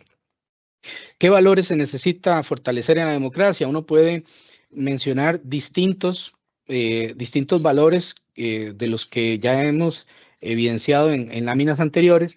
Y aquí tal vez lo único que quisiera detenerme es en la de consenso y disenso. Nosotros podemos fortalecer la democracia de muchas maneras con estos valores. Pero aquí tal vez un elemento importante del consenso y el disenso es que tengamos claro que la sociedad actual nos ha llevado por el camino de que crear consenso es lo mejor. Si tenemos que resolver cosas, tenemos que crear consenso. Y en ese sentido, el disenso, es decir, el tener una opinión diferente, el tener una visión de mundo distinta, etcétera, es mal visto y eso no puede ser así. Y aquí hago una analogía con el error. Cuando cometemos un error en el colegio, en la escuela, en el kinder, muchas veces ese error es castigado, no es utilizado como elemento de aprendizaje, ¿verdad? Y en este sentido, pues el disenso es un aspecto de empoderamiento, de reflexión, digamos, de posicionamiento que tenemos que aprender a construir con los estudiantes, porque si queremos pensamiento crítico, tenemos que trabajar disenso. Y el disenso nos puede llevar a consenso, claro que sí, pero a partir de diálogos profundos donde la gente tenga realmente la libertad de externar sus puntos de vista. Entonces, ¿qué tipo de ciudadano ayuda a fortalecer una democracia? Aquí tal vez les muestro un ejemplo de este autor que es Joel Gottheimer, que es de la Universidad de Ottawa. Joel Gottheimer lo que hizo fue un estudio de los currículums de América del Norte. Y él nos plantea en términos muy sucintos que a la hora de analizar los currículums, en el caso de las ciencias sociales, él puede identificar que hay una tendencia a crear un ciudadano personalmente responsable, es decir, el ciudadano que vota, que paga impuestos, que ayuda en la comunidad, etc. El ciudadano participativo, que es un ciudadano que ejerce liderazgo, que conoce cómo funcionan las instituciones del Estado, cómo funciona el sistema de gobierno y que sabe cómo utilizarlo. ¿Ven? Un poco relacionado con todo lo que es civismo. Y él habla de que hay otro modelo que es el que está orientado a la construcción del ciudadano que vela por la justicia social, ¿verdad? Que conoce los problemas comunales, que busca interiorizarlos y involucrarse con ellos. Y aquí hacemos la última pausa. En relación con estos tres modelos, ¿verdad? El ciudadano personalmente responsable, el ciudadano participativo y el ciudadano orientado a la justicia social, lo que me gustaría es que igual en un minuto máximo podamos decir cuál de los tres creemos nosotros que se ajusta más al tipo de ciudadano que estamos formando en las escuelas a partir de nuestra formación ciudadana y la enseñanza de valores que estamos haciendo. Escribamos solo la letra igual para no tener que extendernos mucho en los textos. Y José me avisa si tenemos alguna respuesta. Muy bien, la opción A dice el ciudadano personalmente responsable, B, el ciudadano participativo, C, el ciudadano orientando a la justicia social. Vamos a esperar a que nos ingresen las participaciones.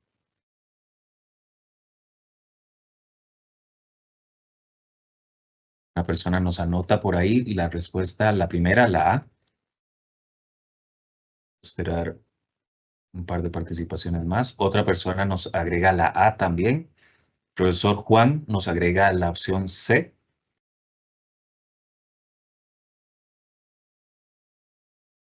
Profesora Lidia apunta a la opción A. Ok, una persona se anota como anónimo, opción B. Perfecto, Os, y ahí tenemos algunas ideas. Y bueno, si nosotros nos ponemos a analizar el currículum nuestro, tanto sobre todo primaria y secundaria, de forma muy general, yo anticiparía que nuestro currículum se centra sobre todo en el punto A y el punto B, ¿verdad? Sin embargo, vemos que hay respuestas del punto C también. Y en este sentido, lo que quiero rescatar es precisamente el hecho de que nosotros somos los dueños del currículum en términos de que podemos tomar decisiones curriculares y saber hacia dónde orientarlas también. Esto no significa que estemos ni desatendiendo nuestras labores, ni desatendiendo lo que la oficialidad nos pide que desarrollemos, pero sí podemos encontrar espacios para ir un poco más allá y tratar de trabajar con los jóvenes, impulsarlos a tener una vinculación mucho más activa, por ejemplo, con la sociedad.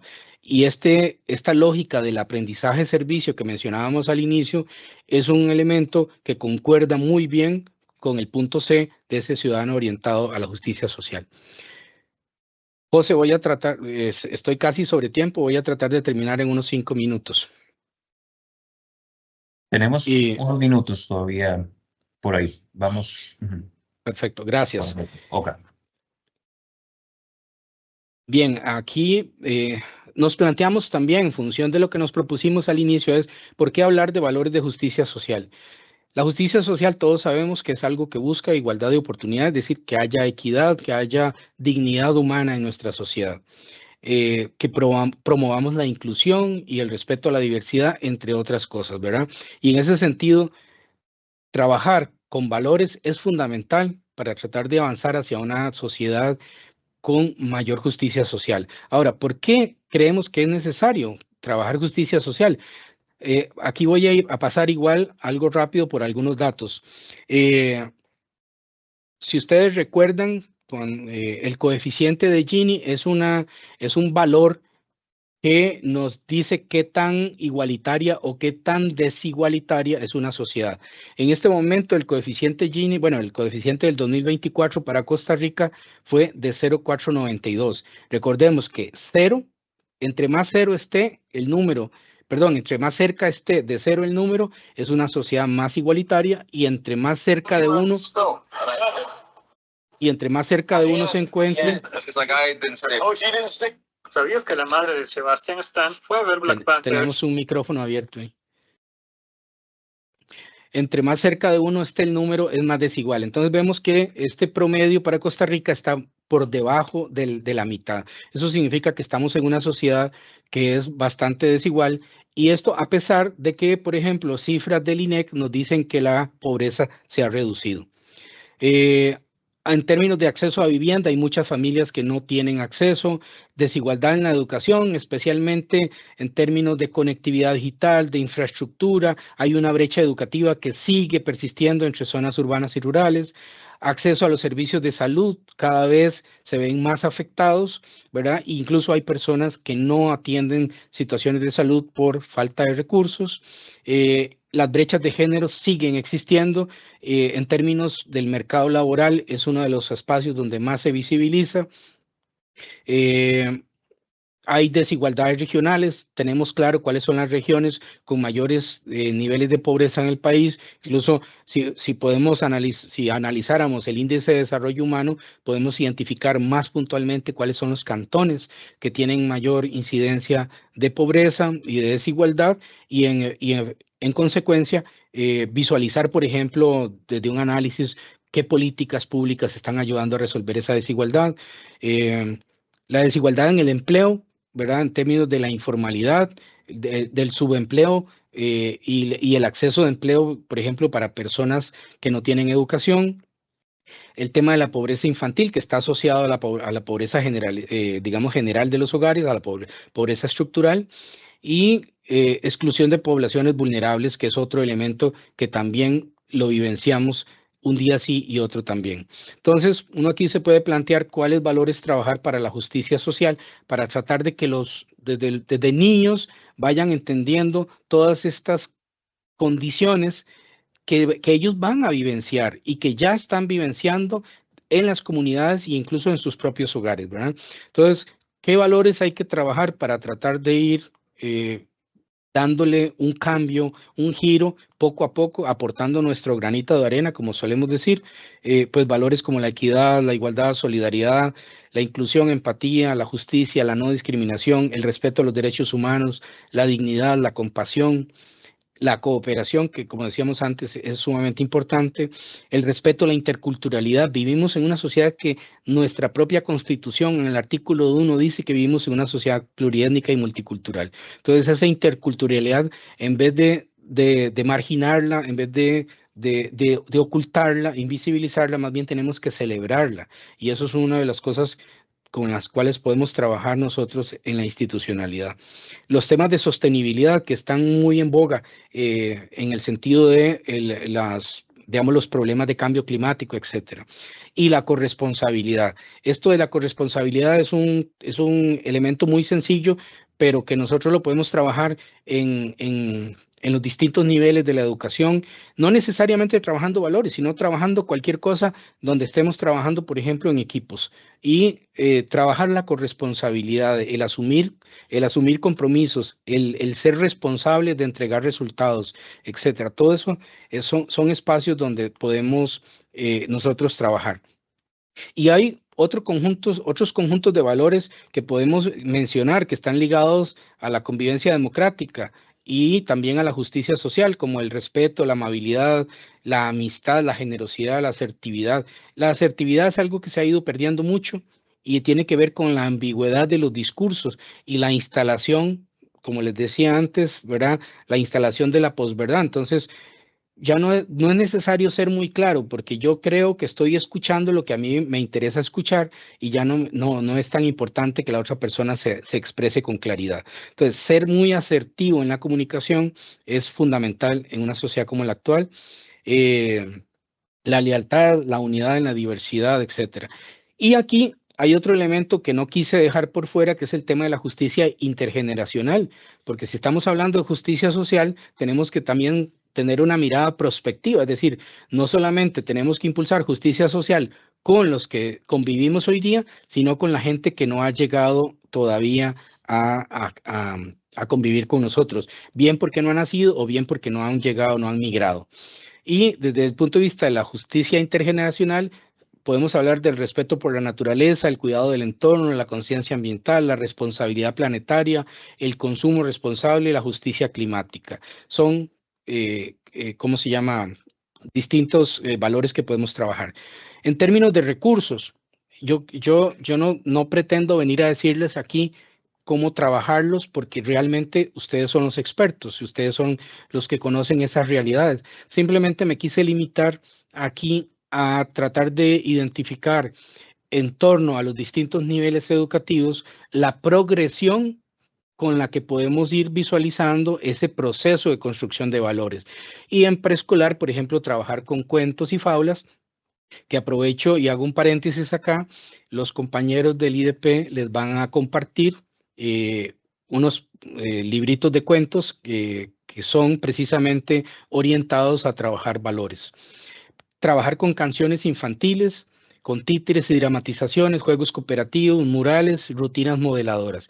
Aunque este tipo de desarrollos, yo creo, estoy totalmente convencido de que ustedes los desarrollan y son sumamente eficaces para trabajar valores con los niños. El punto es cómo los conectamos con ciertas vivencias, ¿verdad? A nivel de la escuela, lecturas con dilemas morales, debates guiados, historietas o cómics, películas o cortometrajes educativos. Por ejemplo, yo no los puse aquí, pero por ejemplo, en Internet ustedes pueden encontrar una amplia variedad de recursos de este tipo. Yo les recomiendo, por ejemplo, para trabajar primaria, incluso secundaria, les recomiendo un cortometraje que se llama La oveja esquilada, que es un dibujo animado, y un cortometraje que dura como 20 minutos, lo que sí tendrían que hacer es buscarlo en español, que se llama El circo de la mariposa. Ese sí está señalado ahí. Son recursos que los podemos trabajar con ellos y que son muy atractivos, permiten mantener la atención y explotar con ellos. Hay otros por ejemplo, para secundaria, juicios morales. Hay un video que ustedes pueden accesar que es genial para trabajar juicios morales, probablemente lo hayan visto, que se llama El Puente. Es un cortometraje también, dura como 5 minutos y es fantástico para generar un proceso de reflexión y de juicio moral ya con jóvenes de 15, 17 años. Y ya con esto voy cerrando, yo no voy a entrar en detalles propiamente, pero quería enseñarles cómo hay muchas opciones, simplemente como ejemplo. Y aquí, también siendo honesto y transparente, les digo que para estos ejemplos volví a recurrir a la inteligencia artificial y, por ejemplo, le pedí al ChatGPT que me redactara un cuento corto para trabajar el valor de la responsabilidad en preescolar. Y este es un ejemplo muy sencillo que nosotros podemos a lo cual nosotros podemos recurrir. En este sentido estoy hablando de la inteligencia artificial. Podremos recurrir también para construir algunas ideas de cómo trabajar ciertos valores con los niños. Este es un cuento muy breve que trata sobre la responsabilidad que perfectamente puede ser trabajado con niños de preescolar. Con niños en la edad escolar, por ejemplo, para trabajar la honestidad, un ejercicio ya más planificado en términos de tiempo, relacionado con la honestidad, para trabajar con ellos y reflexionar qué significa ser honesto. Siempre es fácil decir la verdad, sí o no, por qué a veces cuesta hacerlo, y ver ejemplos cotidianos incluso. Y aquí esto es importante porque ves que aquí estamos sacándolo del aula y estamos vinculándolo con la realidad del estudiante, con su realidad comunal o con su realidad familiar incluso. Ese es un ejemplo. Y, por ejemplo, para trabajar el tema de la corresponsabilidad en secundaria, es muy sencillo, como les decía, el tema de la corresponsabilidad básicamente trata de ver cómo nosotros, en el marco de una sociedad, asumimos ciertos roles, ciertos compromisos, y lo hacemos porque sabemos que nuestra función dentro del desarrollo o dentro de los logros que podamos obtener depende mucho de que todos participemos y de que todos contribuyamos de la misma manera a resolver una problemática. Ejemplos, puede haber muchos. Yo sé, insisto, yo sé que ustedes tienen amplio conocimiento de técnicas, de actividades didácticas para trabajar esto, pero la cuestión es incitarlos, motivarlos e invitarlos a no desatender este ejercicio de enseñanza de valores, particularmente orientados al fortalecimiento de las virtudes, de los valores democráticos y de la justicia social, porque como les decía, esto es fundamental hoy en día.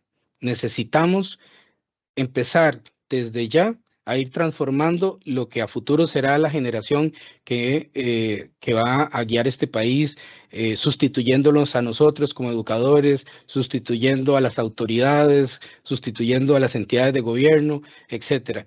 Y el momento para empezar es hoy. Y la diferencia la hace cada uno de ustedes, no necesariamente el aula. Eso sería de mi parte y daría paso a José para el espacio siguiente. Muchas gracias.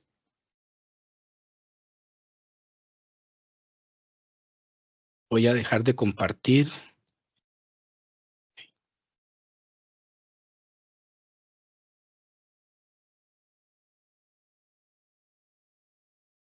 Muchas gracias al expositor, señor Maximiliano López López, por la información, las temáticas desarrolladas a lo largo del evento.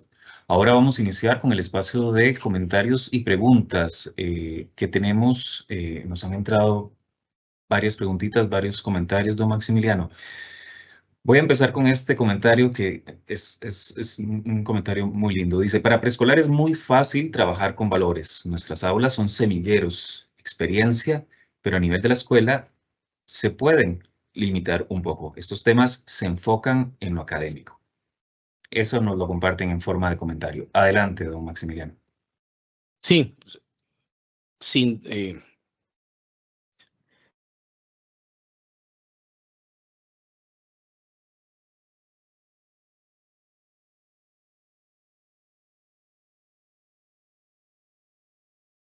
bien, muchas gracias.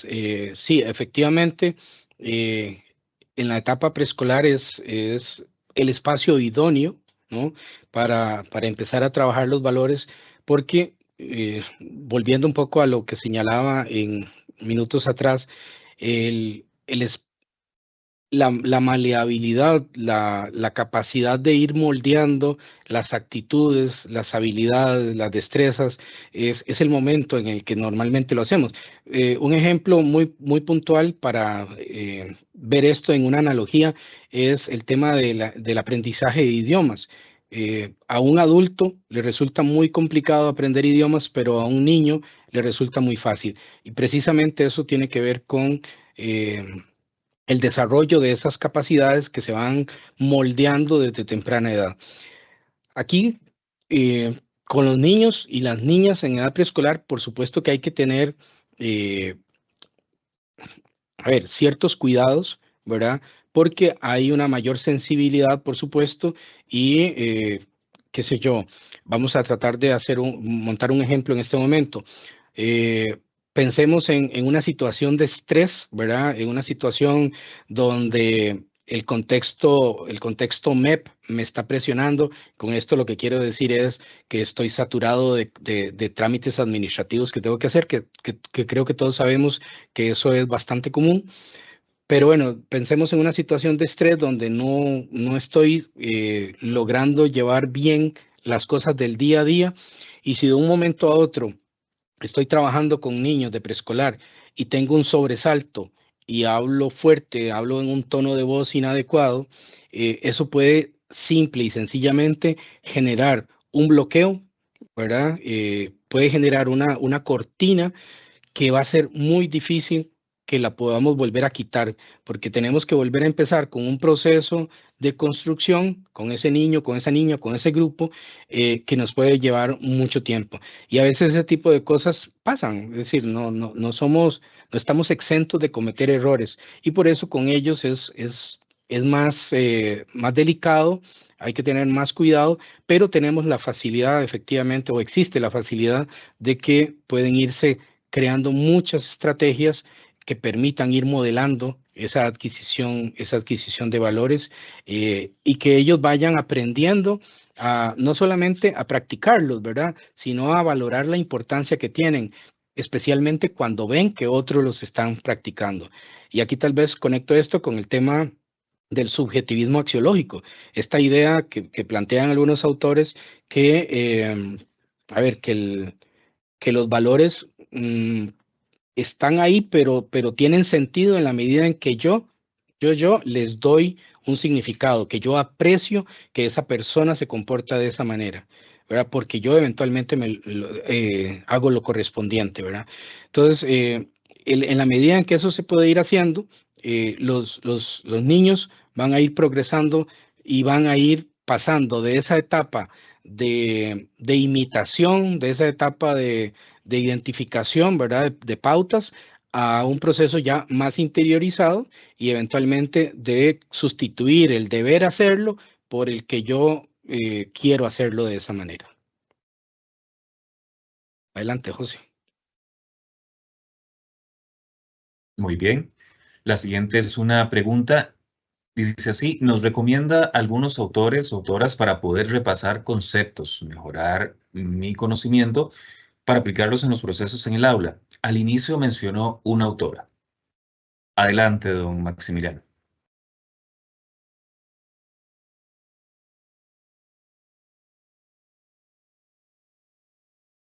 Sí, claro que sí. A ver, al inicio de la exposición, justamente a la autora que hacía mención es a Adela Cortina. Adela Cortina es una filósofa especialista en valores y en ética española. Ella tiene una gran cantidad de recursos en línea, también hay publicaciones en línea que trabajan, ¿cómo se llama? Que los trabaja de manera muy amplia. Hay muchas conferencias también que ella ha dado en función de la importancia de los valores y la importancia de la ética en la sociedad actual. Y creo que seguirle un poco la pista a los postulados de Adela Cortina puede ser una alternativa. También les mencioné al señor, el profesor Gerardo Mendive, que es un profesor uruguayo, es un pedagogo uruguayo que trabaja sobre el aprendizaje y la enseñanza de virtudes, que son autores, digamos, que proponen alternativas bastante novedosas en torno a cómo trabajar los valores. Ustedes pueden leer autores más clásicos, pueden leer autores, qué sé yo, como Antonio Bolívar, por ejemplo, que discute mucho sobre el tipo de ciudadano que tenemos que construir o que deberíamos construir, ¿verdad? Y Antonio Bolívar, digamos, propone distintas alternativas de cómo trabajar con los muchachos para que en el futuro sean buenos ciudadanos, y eso por supuesto que incluye una gran cantidad de elementos relacionados con valores.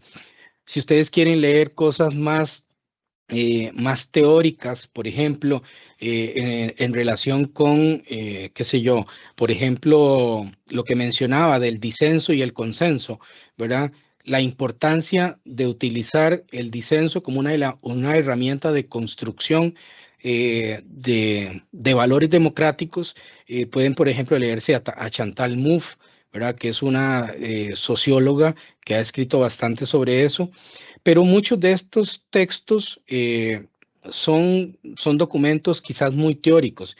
Por ejemplo, el MEP publicitó, compartió, no sé cómo llamarlo, el año pasado, un libro que fue publicado por el Colipro que se llama Actividades para el Aprendizaje de Valores.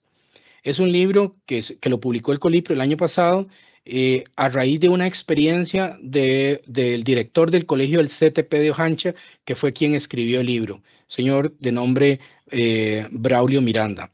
Ese libro está en línea, lo pueden descargar y ahí vienen una serie de consideraciones y de actividades de cómo eventualmente se pueden trabajar valores. Recursos hay un montón. Mi consejo es que no nos sustraigamos, es decir, que no nos aislemos también del desarrollo de la tecnología. Si ustedes no lo han hecho, yo los invito a irse involucrando poco a poco, por lo menos conociendo cómo funcionan algunas herramientas de inteligencia artificial, porque, por ejemplo, si yo quiero trabajar imágenes, me estoy imaginando algo que quiero presentarle a los estudiantes, por ejemplo, en preescolar. Quiero mostrarles una situación particular para que ellos la vean, para que ellos la analicen y que empiecen a reflexionar y a darme argumentos de lo que están viendo en la imagen. Yo le puedo, a través de una buena especificación, yo le puedo pedir a la inteligencia artificial que me haga ese dibujo, y en cuestión de minutos me lo hace. Y yo ya tengo ese recurso, no tengo que preocuparme de ir a buscar en otros espacios elementos para resolver esa idea que tengo de cómo abordar el tema. Y si pensamos en herramientas de inteligencia artificial, que les puedan ayudar a trabajar, hay varias, ¿no? Y si ustedes se van metiendo poco a poco, les van a contribuir de manera muy significativa al desarrollo de la docencia. Esto no significa que uno vaya a agarrar cosas que una aplicación me dice o me pone, sino que obviamente yo le pido que me genere, qué sé yo, por ejemplo, quiero hacer un taller sobre la cooperación y quiero enfocarlo en el tema ambiental. Entonces yo le puedo narrar qué sé yo, a una aplicación como el ChatGPT, le puedo indicar, actúe, por ejemplo, yo le puedo decir, actúe como facilitador, haga una propuesta de taller para trabajar tal tema con estudiantes de tales edades en un contexto rural urbano, etcétera, etcétera, etcétera. Yo le planteo lo que ocupo y él me va a dar una propuesta. Yo obviamente agarro esa propuesta, la analizo y veo qué me sirve, qué no me sirve y adapto. Pero eso me puede ayudar a simplificar mucho. En el trabajo con valores, yo los invito a que hagan uso de este tipo de herramientas, generaciones de imágenes, generaciones de actividades, propuestas que eventualmente a ustedes les van a ayudar.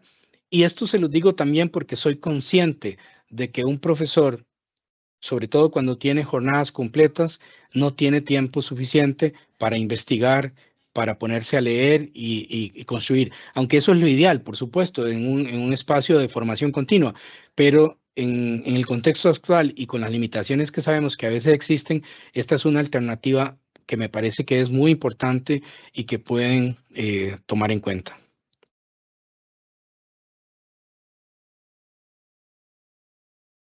Adelante, José. Bien, gracias, Maximiliano. Hay dos comentarios, voy a mencionarlos seguidamente. Dice, gracias por el espacio, un tema siempre de gran trascendencia en todos los tiempos, un tema para reforzar entre adultos y poder aplicar con nuestros jóvenes en el aula. El siguiente comentario, Maximiliano, dice así, yo soy orientador de secundaria. Considero que desde primaria se debe fortalecer el tema de valores en los estudiantes y continuar al nivel de secundaria. Esto como refuerzo a los inculcados en el hogar. Como educadores debemos ser conscientes de dar siempre el ejemplo de práctica, de practicar los valores, porque si no los estudiantes no nos van a creer. Maximiliano.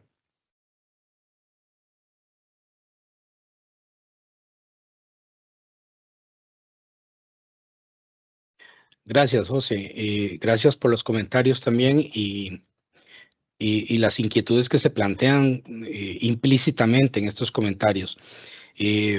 A ver, pensémonos un momento como padres de familia.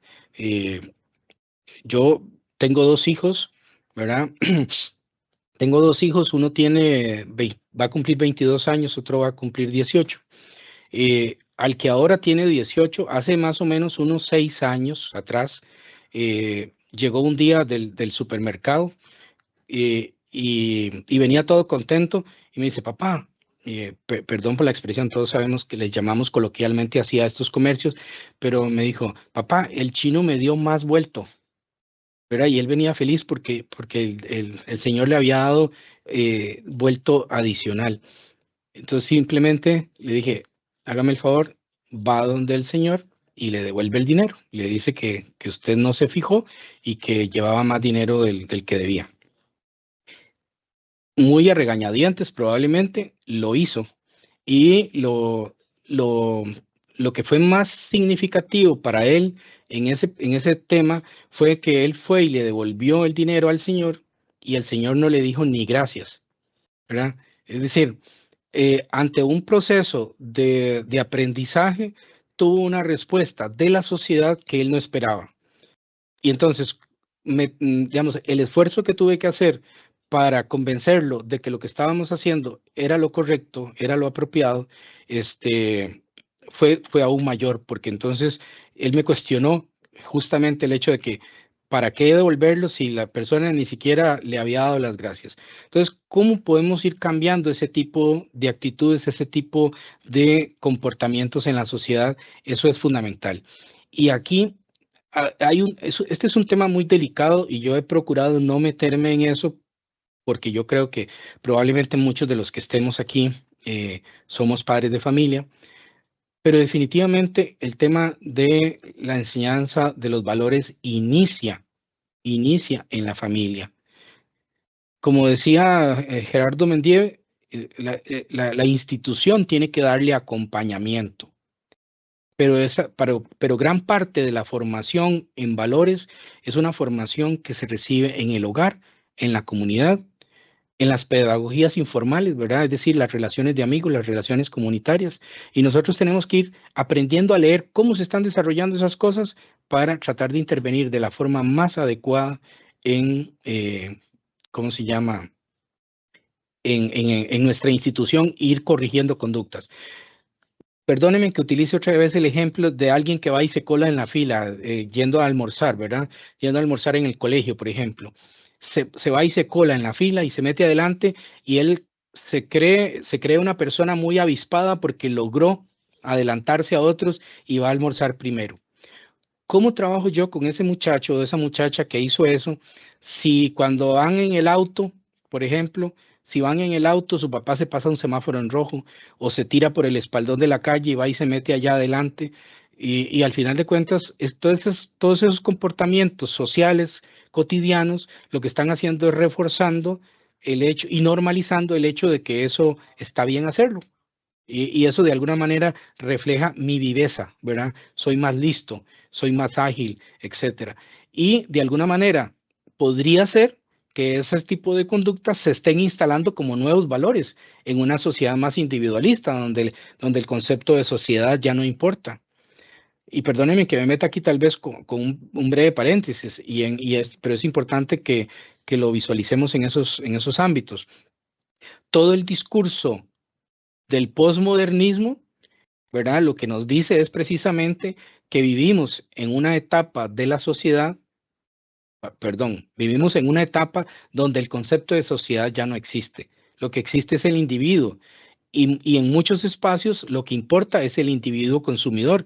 Si usted es un individuo consumidor y además de eso es buen ciudadano y paga impuestos, ese es el ciudadano que la sociedad necesita.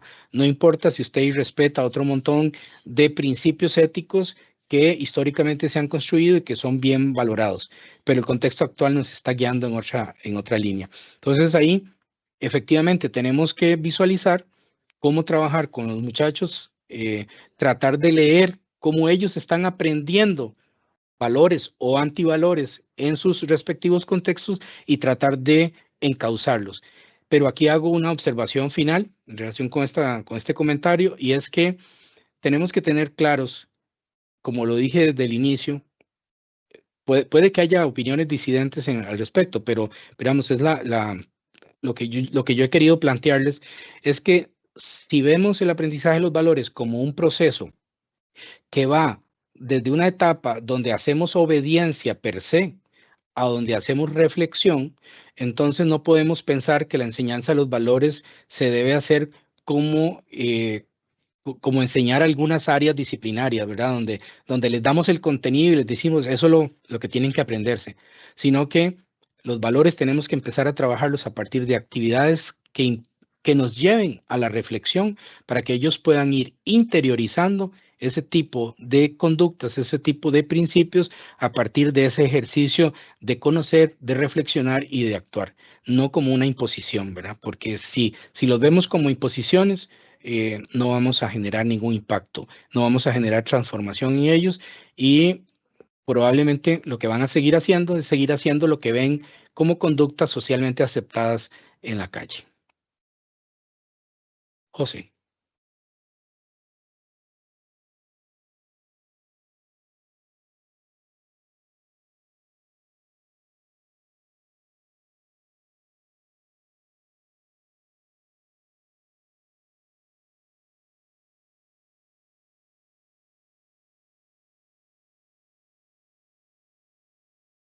Muchas gracias, al expositor Maximiliano López López por la información y las temáticas desarrolladas a lo largo del evento. Queremos agradecer también por las consultas y comentarios realizados por las personas expositoras. Agradecemos también a las personas docentes de preescolar, primaria y secundaria que se conectaron al webinario. De igual manera, agradecemos al IDP, Universidad Nacional, por el apoyo para realizar esta actividad. Le recordamos llenar, por favor, el registro de asistencia que se encuentra en este momento en el chat, en el enlace que se ha compartido. Y recordarles también que este webinario está siendo grabado y se subirá al canal de YouTube del Instituto de Desarrollo Profesional. De esta manera, damos por concluida esta actividad, reitero nuestro agradecimiento y que tenga una excelente tarde.